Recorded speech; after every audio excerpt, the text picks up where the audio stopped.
दोस्तों, कल 3 ऐसे इवेंट्स हुए हैं जो नॉर्मली दलाल स्ट्रीट पर सालों में एक बार देखने को मिलते हैं। पहला, अमेरिका और ईरान के बीच सीज फायर। दूसरा, क्रूड ऑयल में ऑलमोस्ट 15% की गिरावट। और तीसरा, आरबीआई ने रेपो रेट के ऊपर अपना फैसला सुनाया। और इन तीनों का असर हमारी और आपकी पॉकेट पर पड़ेगा। नमस्कार, मेरा नाम है आशीष और मैं एक सेबी रजिस्टर्ड इन्वेस्टमेंट एडवाइजर हूँ। आज के वीडियो में हम देखेंगे इन तीनों इवेंट्स का कौन से सेक्टर्स पर क्या इम्पैक्ट है और इन सेक्टर्स के कौन से स्टॉक्स भाग रहे हैं, कौन से स्टॉक्स शॉर्ट टर्म और लॉन्ग टर्म के हिसाब से सही हैं, क्या रिस्क फैक्टर्स हैं और एफआईआईस की क्या पोजीशन है। वीडियो बहुत इन्फॉर्मेटिव होने वाला है, तो बने रहिए चैनल मनी ग्रो के साथ। पहली खबर, यूएस ईरान सीज फायर। 28 फरवरी को अमेरिका और इजराइल ने ईरान पर अटैक किया। इसके बाद ईरान ने स्ट्रेट ऑफ हॉर्मुज बंद कर दिया। रिजल्ट, क्रूड ऑयल $70 से $119 तक पहुंच गया। 1973 के अरब एम्बार्गो के बाद यह दुनिया का बिगेस्ट ऑयल डिसरप्शन था। कल ट्रंप ने 2 हफ्ते का सीज फायर अनाउंस किया। अब स्ट्रेट ऑफ हॉर्मुज खुलेगा और एक रात में क्रूड ऑयल ऑलमोस्ट 15% तक गिर गया और अभी $96 के आसपास ट्रेड कर रहा है। जिसके बाद इंडियन और ग्लोबल मार्केट में जबरदस्त तेजी देखने को मिली। सेंसेक्स ऑलमोस्ट 3000 पॉइंट्स और निफ्टी 835 पॉइंट्स ऊपर था, जो आज थोड़ा कूल ऑफ हुआ है क्योंकि इजराइल ने लेबनान में सीज फायर से इनकार किया है और दोनों तरफ से धमकियां चालू हैं। कल ही आरबीआई की मॉनेटरी पॉलिसी कमेटी का डिसीजन भी आ गया। रेपो रेट जो 5.25% था, उसमें कोई चेंज नहीं किया। वैसे तो रेट कट की उम्मीद थी, लेकिन वॉर के चलते बढ़ती महंगाई के डर से रेट कट नहीं हुआ क्योंकि फरवरी में इन्फ्लेशन 3.21% थी, जो अभी 4.6% है। शुरुआत करते हैं एफआईआईस और डीआईएस से। देखो, मैंने पहले भी बताया था कि एफआईआईस पिछले साल से ही सेलिंग मोड में थे और उन्होंने 2025-26 में 1.8 लाख करोड़ रुपीस की सेलिंग की और सिर्फ मार्च में ही इन्होंने 1,12,000 करोड़ रुपए का माल बेचा है। यही कहानी न्यू फाइनेंशियल ईयर अप्रैल 2026 में भी कंटिन्यू है क्योंकि रुपए का लगातार गिरना, फिर यूएस बॉन्ड यील्ड्स और दूसरी एशियन मार्केट्स जैसे जापान, चाइना और कोरिया हमसे बेटर रिटर्न्स दे रहे हैं। सेक्टर वाइज परफॉर्मेंस की बात करें तो रियलिटी, ऑटो, बैंकिंग और फाइनेंशियल सर्विसेज सेक्टर में सबसे ज्यादा तेजी देखने को मिली। इनके अलावा एविएशन सेक्टर में इंडिगो के अंदर नियरली 10% की तेजी थी क्योंकि एक तो ये मार्केट लीडर है विद 64% मार्केट शेयर और दूसरा, आपको याद होगा, नवंबर दिसंबर में सिविल एविएशन के नए रूल ना फॉलो करने की वजह से हजारों फ्लाइट्स कैंसिल हुई थी, जिसके बाद ये शेयर ऑलमोस्ट 14% तक गिर गया था। इसलिए इस स्टॉक में तेजी सबसे ज्यादा थी। क्रूड ऑयल के बढ़ने और गिरने का सबसे ज्यादा और सीधा इंपैक्ट ऑयल मार्केटिंग कंपनीज पर होता है क्योंकि इनके मार्जिन पर सीधा असर होता है। इसलिए क्रूड ऑयल के नीचे आने से एचपीसीएल, बीपीसीएल और आईओसीएल जैसी कंपनीज सबसे पहले भागते हैं। तो शॉर्ट टर्म व्यू के हिसाब से इन कंपनीज में पैसा बन सकता है। ऑयल मार्केटिंग कंपनीज के साथ साथ पेंट्स और टायर कंपनीज भी हाई ऑयल डिपेंडेंसी की वजह से प्राइस सेंसिटिव हैं और इनका हाईली कॉम्पिटिटिव मार्केट है। इसलिए इन सेक्टर के स्टॉक्स में लॉन्ग टर्म में पैसा बनना मुश्किल होता है।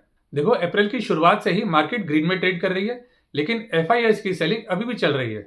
लगातार 5 ट्रेडिंग सेशन से market higher top higher bottom बना रही है, जिससे मार्केट का टेक्सचर पता चलता है कि वो आगे बढ़ना चाहती है। ऑल्दो सिचुएशन अभी वॉलेटाइल है क्योंकि वॉर अभी खत्म नहीं हुई है और सीज फायर मुश्किल ही टिक पाते हैं और इसी डर की वजह से आज थोड़ी प्रॉफिट बुकिंग देखने को भी मिली। बात करें रियल एस्टेट सेक्टर की, जो सीज फायर के बाद टॉप गेनर बन के उभरा है क्योंकि एक तो लोअर ऑयल प्राइसेस से कंस्ट्रक्शन से रिलेटेड रॉ मटेरियल की कॉस्ट कंट्रोल में रहती है। दूसरा, रेपो रेट सेम रहने से बोरोइंग कॉस्ट अगर घटी नहीं तो बढ़ी भी नहीं। तीसरा, स्ट्रॉन्ग डिमांड के चलते कंपनीज के Q4 के अपडेट्स भी अच्छे आए हैं। इस सेक्टर में मोतीलाल ओसवाल की टॉप पिक है डीएलएफ, जिसमें इन्होंने बाई की रेटिंग के साथ 83% का अपसाइड पोटेंशियल बताया है। फिर CLSA रिसर्च फर्म की टॉप पिक है गोदरेज प्रॉपर्टीज, जिसने रिकॉर्ड प्रॉफिट कमाया, इसलिए इनको करंट लेवल से 59% का अपसाइड पोटेंशियल दिख रहा है। इनके बाद एम्बिट और मोतीलाल ओसवाल की नेक्स्ट टॉप पिक्स है प्रेस्टीज एस्टेट्स, जो साउथ इंडिया में लीडरशिप पोजीशन पर है। फिर लोडा डेवलपर्स, जिसका फाइनेंशियल ईयर 2027 के लिए 21,000 करोड़ रुपए का सेल्स का टारगेट है। और फिनिक्स मिल्स, जो मॉल्स और कमर्शियल रियल एस्टेट में डील करते हैं और रेगुलर रेंटल इनकम कमाते हैं।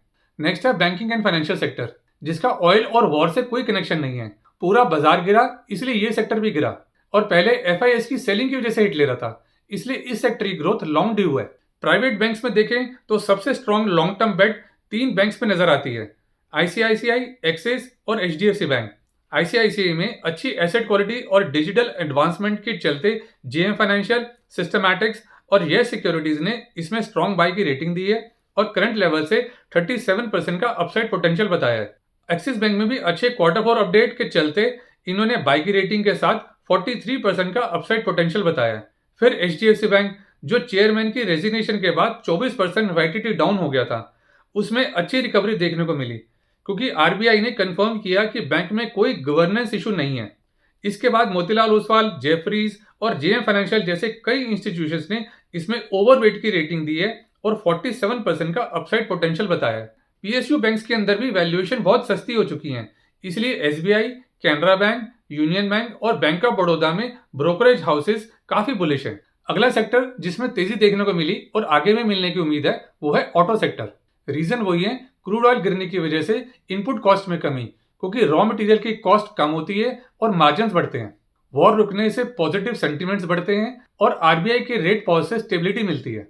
इस सेक्टर में Tata Motors commercial vehicle CLSA की टॉप पिक है विद 55% अपसाइड पोटेंशियल, क्योंकि गवर्नमेंट का इंफ्रा पर 11 लाख करोड़ रुपए का कैपेक्स कमर्शियल व्हीकल की डिमांड को बढ़ाएगा। इसके बाद महिंद्रा एंड महिंद्रा जो एसयूवीज और ट्रैक्टर सेगमेंट में मार्केट लीडर है, उसमें मॉर्गन स्टैनली और बीएनपी ने 37% का अपसाइड पोटेंशियल बताया है। फिर मारुति सुजुकी और टीवीएस मोटर्स जिनके ग्रोथ प्रोस्पेक्ट्स अच्छे हैं। अब रिस्क फैक्टर्स क्या हैं वो भी आपको देखने और समझने चाहिए। जैसा कि मैंने शुरू में बोला कि वॉर अभी खत्म नहीं हुई है, सीज फायर सिर्फ 2 हफ्ते का ही है, वो भी टिक पाना एक बड़ा चैलेंज है। मार्केट बॉटम आउट होता दिख रहा है, लेकिन एफआईआईज अभी भी बेच रहे हैं। रुपये ने आरबीआई इंटरवेंशन के बाद स्ट्रेंथ तो दिखाई है, लेकिन लंबा सस्टेन कर पाएगा ये मुश्किल दिखता है। आईटी सेक्टर में टीसीएस के Q4 के रिजल्ट्स भी हलचल मचा सकते हैं। और last but not the least, war के चलते बहुत सी कंपनीज के Q1 के रिजल्ट्स यानी अप्रैल टू जून के बाद जो रिजल्ट्स आएंगे वो इंपैक्ट होंगे। इन रिस्क फैक्टर के साथ साथ आपको यह भी ध्यान रखना है कि हमारी कभी कोई बाय और सेल की रिकमेंडेशन नहीं होती, इसलिए आप किसी भी स्टॉक में कोई पोजीशन लेने से पहले अपने रजिस्टर्ड फाइनेंशियल एडवाइजर से जरूर कंसल्ट कर लें। अब क्विकली आपको स्टॉक वाइज और टर्म वाइज सारे स्टॉक्स का मैट्रिक्स दिखा देता हूं, जिसको आप फर्दर स्टडी करने और फ्यूचर रेफरेंस के लिए सेव कर सकते हैं।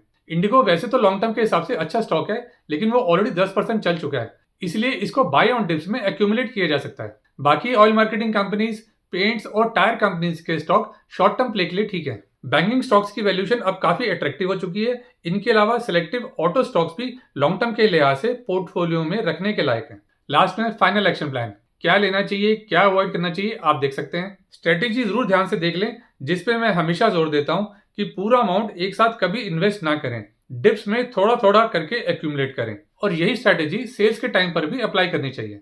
तो बस आज की वीडियो में इतना ही। आई होप आपको वीडियो इन्फॉर्मेटिव और नॉलेजेबल लगा होगा, तो इसको लाइक जरूर करें, इससे हमें काफी मोटिवेशन मिलती है। तो बस मिलते हैं फिर अगले वीडियो में। Till then, thank you so much for watching.